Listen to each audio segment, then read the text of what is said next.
Le président de la République a parlé, premier entretien télévisé, et bien évidemment il y a beaucoup de commentaires, dont ceux de Danielle Simonet de la France Insoumise, conseillère de Paris, qui va nous faire part de ses impressions et de ses remarques.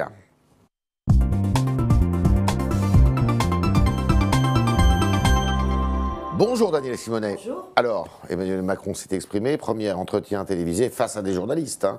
L'impression générale? L'impression générale, c'est que pendant 1 heure, on a eu droit finalement à la confirmation que M. Macron, c'est bien le président des riches.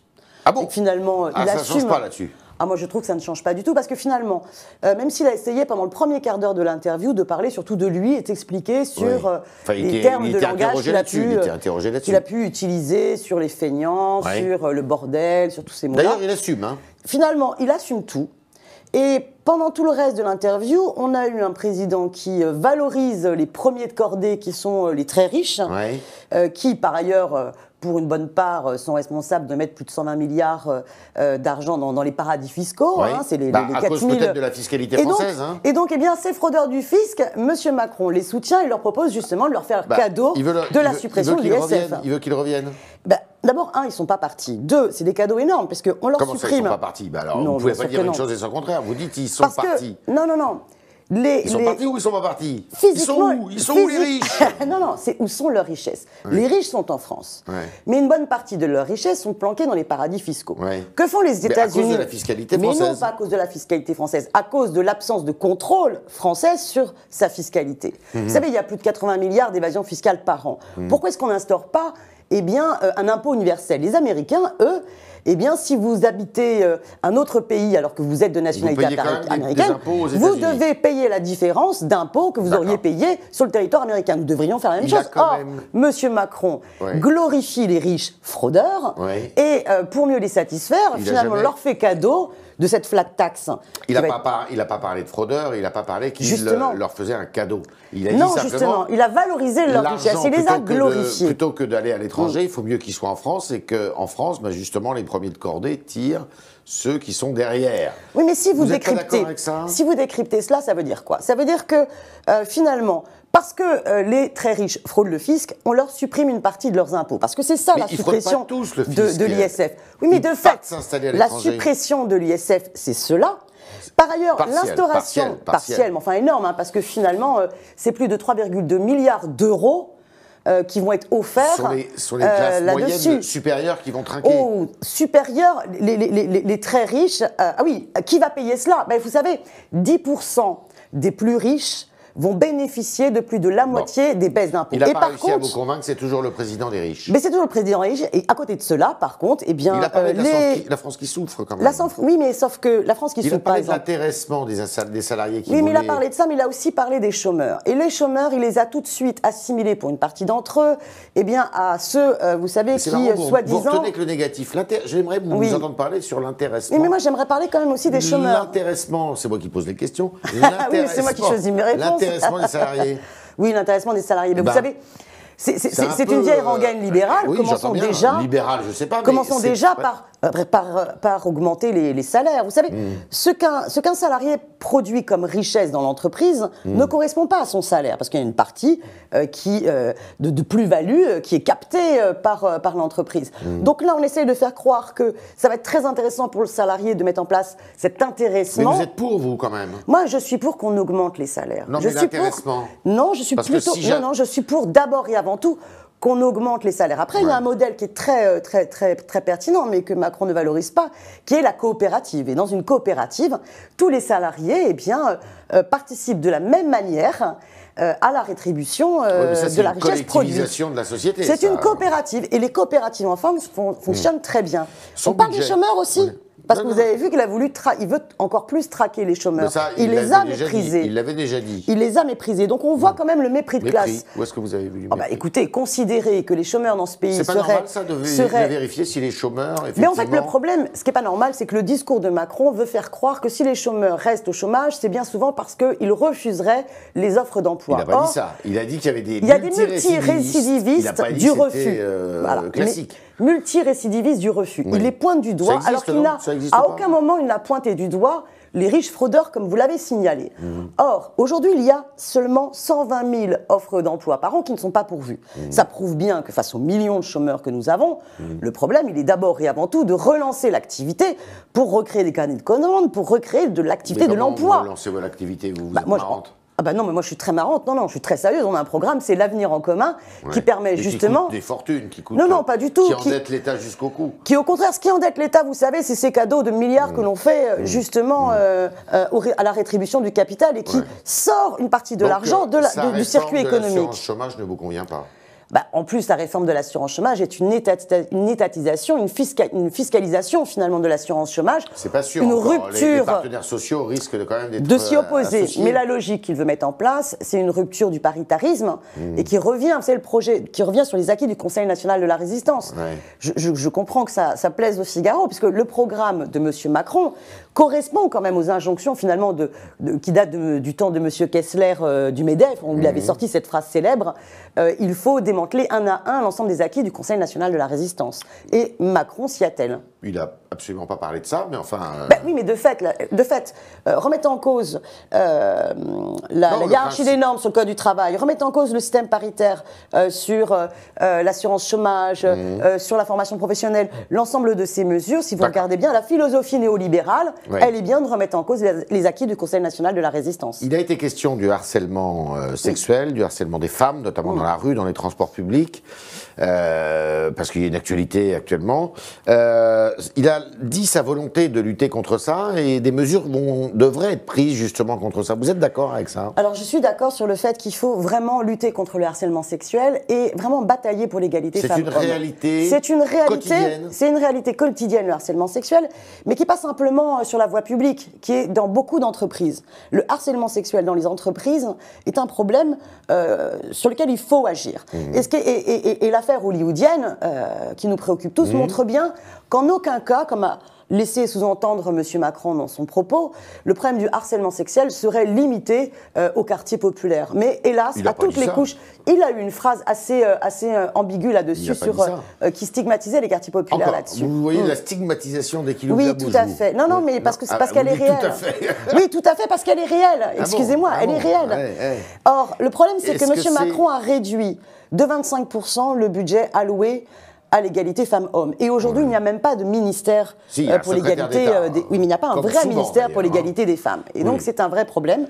C'est pas en baissant les moyens qu'on va renforcer l'action. Est-ce que c'est possible de verbaliser justement les auteurs de harcèlement, d'agression, quand ils sont pris sur les faits? Alors, c'est très compliqué. On comprend bien que c'est compliqué, que ça va être difficile à mettre en œuvre. Mais pour autant, déjà la première étape, c'est de former l'ensemble des commissariats pour que les dépôts de plaintes sur tout type de violence, harcèlement et violence sexuelle soient facilités. Parce qu'aujourd'hui, non seulement beaucoup de femmes n'osent pas porter plainte, mais quand elles déposent plainte, il ne faut pas croire que dans les commissariats, les formations suffisent à l'accompagnement des femmes.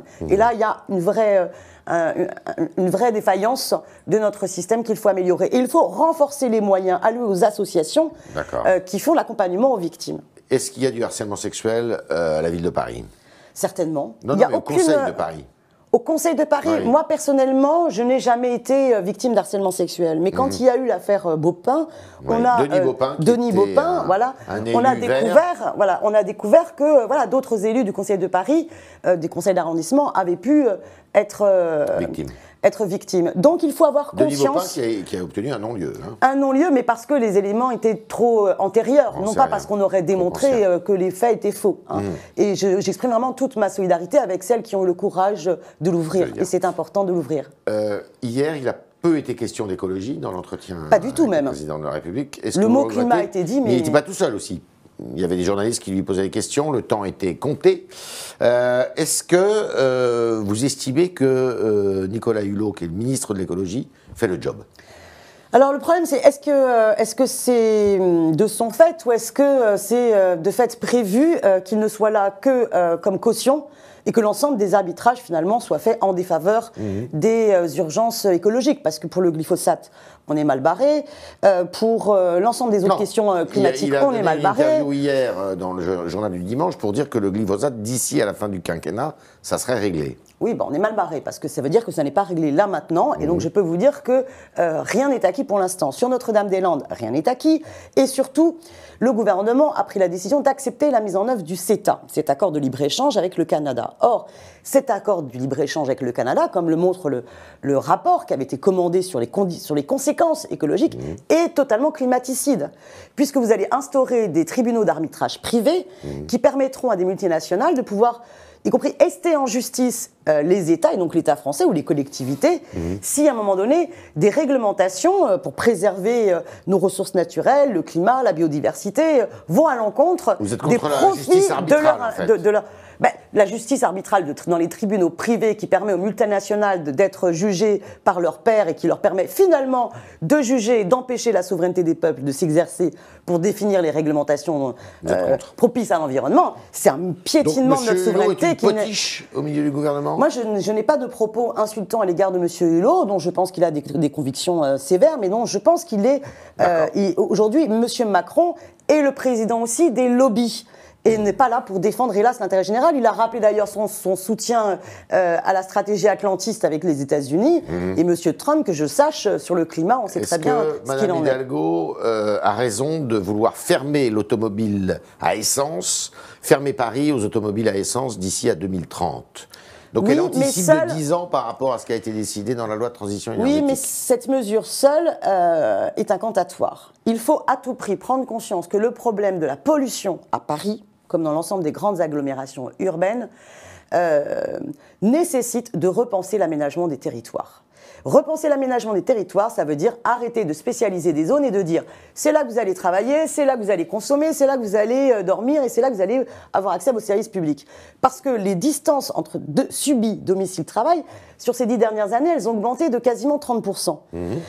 Et les transports en commun n'arrivent pas à pallier à tous. Donc il faut évidemment développer les transports en commun, mais plutôt que de supprimer les voitures à diesel, puis les voitures à essence, donc vous n'êtes pas d'accord avec elle ? Je ne pense pas qu'il faille simplement remplacer l'usage de ces voitures à essence et à diesel par des voitures individuelles électriques, parce qu'il y a d'autres problèmes énergétiques qui sont posés par cela. Il faut développer les transports en commun. Il faut à la fois développer les transports en commun et surtout repenser l'aménagement du territoire pour réduire les distances subies. La politique de Mme Hidalgo, est-ce que vous la soutenez ?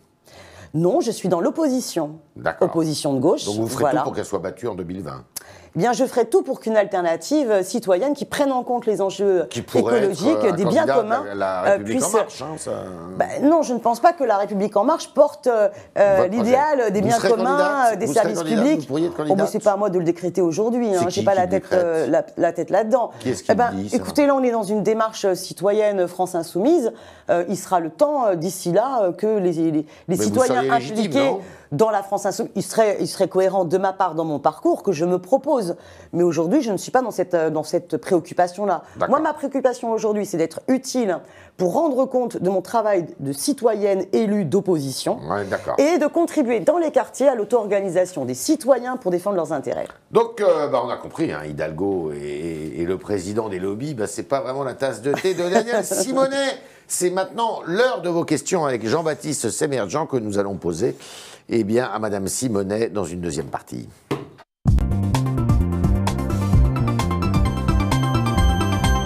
Jean-Baptiste, bonjour. Première question. Bonjour Daniel Simonet. Bonjour. Une première question de Bastien qui voudrait avoir votre avis sur le logement HLM occupé par le député insoumis Alexis Corbière. Écoutez, il s'est engagé à laisser son logement, donc c'est en cours. Donc voilà, je n'ai rien d'autre à ajouter. Et vous avez un avis comme ça sur ces hommes politiques qui peuvent profiter de logements HLM ? Non, parce que j'estime qu'il est tout à fait conforme à ses engagements. Donc pour moi, c'est un non-sujet. Il n'a pas respecté sa parole, Corbière. Vous rigolez, sa parole, c'est quoi ? C'est que quand il sera élu député, il s'engagera à quitter son logement. Il est en train de le faire, donc il n'y a pas de problème. Mais ça fait déjà 5 mois maintenant.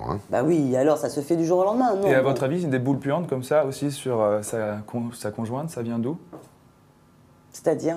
Il y a eu cette histoire. Le fait qu'avocate, elle ne payait pas l'URSSAF. Alors, ce qui est intéressant quand vous regardez bien le dossier, c'est que finalement, elle reconnaît qu'il y a eu qu'elle a eu un retard dans ses déclarations, mais que visiblement les informations du canage enchaîné étaient erronées parce que quand vous avez un retard dans vos déclarations, on vous impose en fait une taxation de revenus sur la base d'un revenu forfaitaire. Donc visiblement les sommes n'étaient pas annoncées dans le canard enchaîné, n'étaient pas les vraies. Après elle a annoncé que de toute façon, au moment où le canard enchaîné a publié ces données, elle avait déjà eu ces réunions avec le CAN, enfin ces réunions, ces rendez-vous qui permettaient de s'engager à rembourser et échelonner le remboursement de sa dette. Donc pour moi, pareil, affaire classée. D'accord. Tram qui souhaiterait votre avis sur l'écologie, vous en avez déjà un petit peu parlé Oui. tout à l'heure.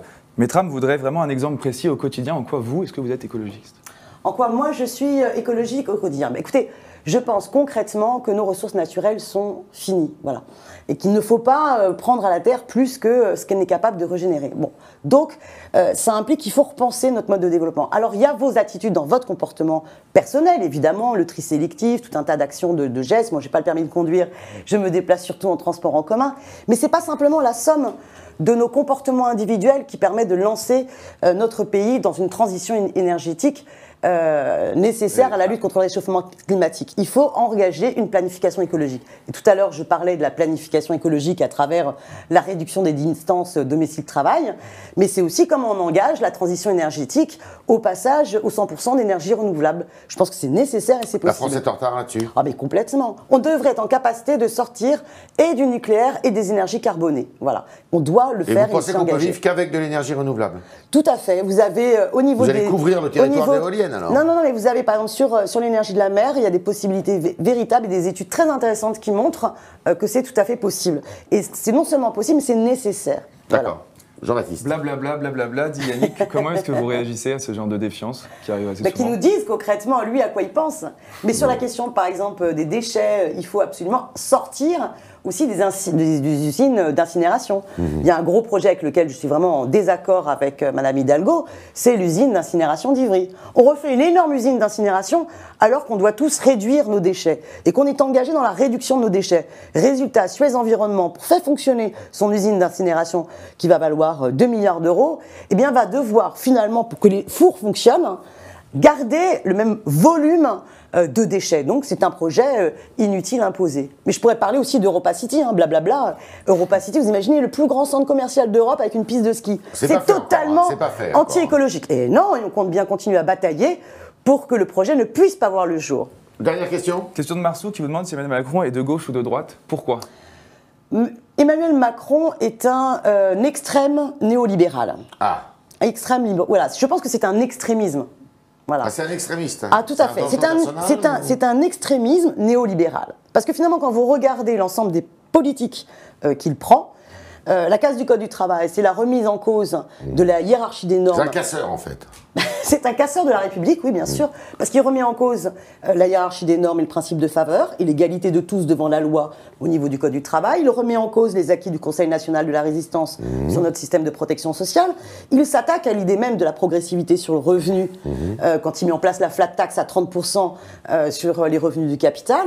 Vous pouvez prendre une série de Vous mesures allez comme l'accuser ça. de remettre en question le traité de Versailles aussi de 1919, non? Non, mais je peux vous dire que lorsqu'il il remet en cause les associations en supprimant les emplois aidés, eh bien c'est un pilier de notre démocratie à travers la loi 1901 qui est menacé parce que vous avez énormément d'associations qui vont en crever de ces suppressions de postes.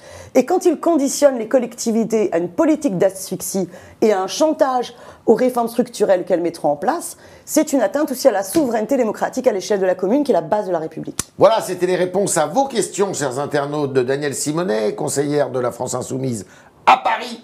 Et eh bien, il y avait Jean-Baptiste Semerjian pour se faire l'écho de vos questions. Merci à vous, Danielle Simonet. Merci, Jean-Baptiste. Merci aux internautes. Et nouvelles aventures demain.